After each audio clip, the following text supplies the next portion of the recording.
Alright, we're going to do another tomato review on the broad ripple here. Now this tomato, I believe, has a little history. And this tomato was discovered growing out of a crack of a sidewalk, I believe, in either Chicago somewhere, or Illinois, or Michigan, or something like that. It was growing, and that's how it got its name. So it's basically a found tomato variety. It just didn't exist until that tomato was found in the crack of a sidewalk.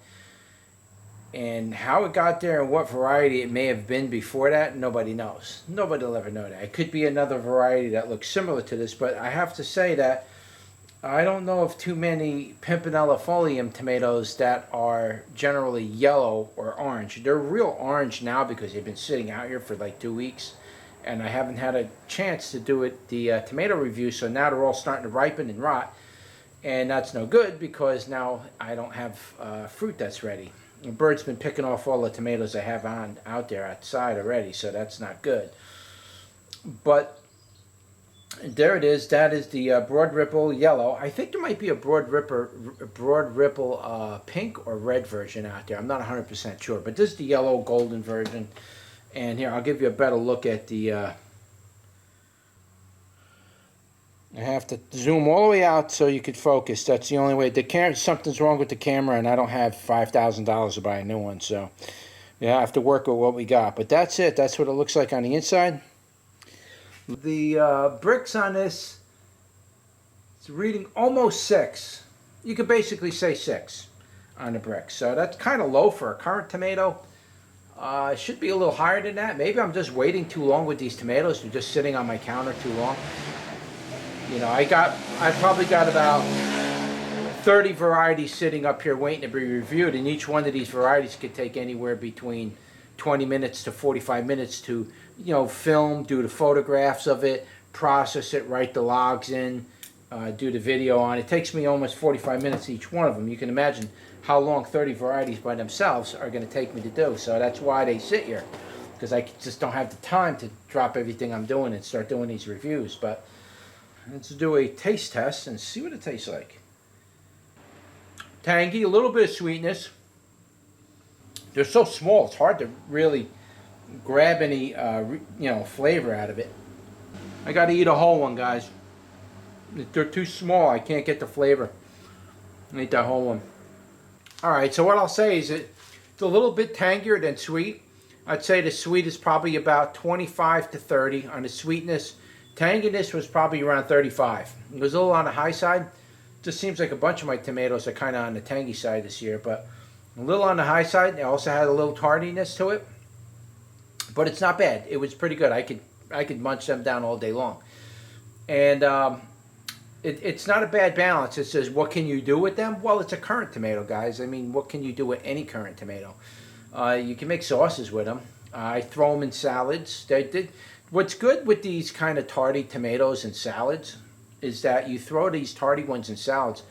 You almost don't need vinegar. You put a little oil in there, you cut those up, you put them in there. It's going to provide that tanginess to that salad. It's going to give you a nice effect. You can add a little bit of vinegar, but not as much as you normally would add when it comes to these tomatoes. Now, I don't know about you, but when I eat a salad, I like to use apple cider vinegar because it, number one, regulates your blood sugar, and number two, it's a astringent, so it sterilizes your intestinal tract.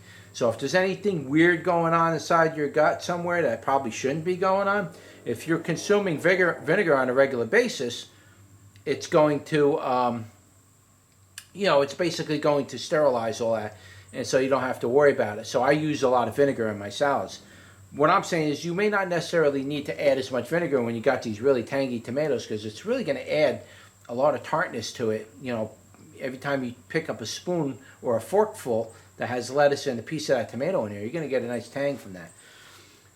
But they're good eating fresh. I mean, that's how I generally eat pimpinellifolium tomatoes, or these little pimps. I generally eat those, pretty much fresh. And every so often, when I really get a lot of them, and it's more than I can generally eat, I will actually just hand squeeze them all and just kind of strain off all the, finger out all the skins and everything in there. Or you could put it in a blender, but I like to keep the seeds whole when I do this.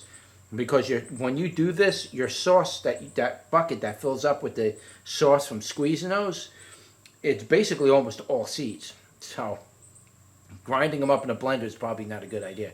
But that's the way how that comes out. And it tastes really good if you add some salt to that. Man, you could eat that stuff like a soup. You just add some salt to it and just spoon it up, eat the seeds and everything.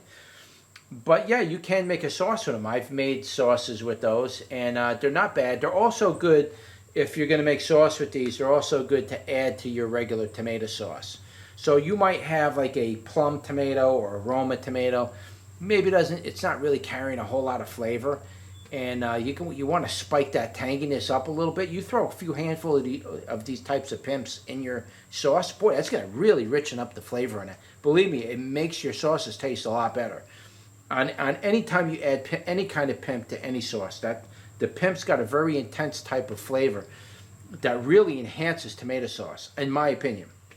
So that's why I like to generally use them. Eat them fresh or add them tomato sauce, or just squeeze them out and then drink all the seeds. You just drink it like add some salt to that and just kind of drink it like a drink, But yeah, that's it. That's your broad ripple tomato. Not much else to say about it here. I'll give you a little bit better of a view on this. And now keep in mind again too, guys, that I got all these images on my website, so you can pretty much see all this stuff on my website. So I struggle very hard with this camera, so I can't really get good images with it. And so for me to do it in video, it's a little harder. I can take good images, I just can't video good images. All right, so that's it. That's your broad ripple. Don't forget to like, share, and subscribe, and I'll see you on the next one. Take care.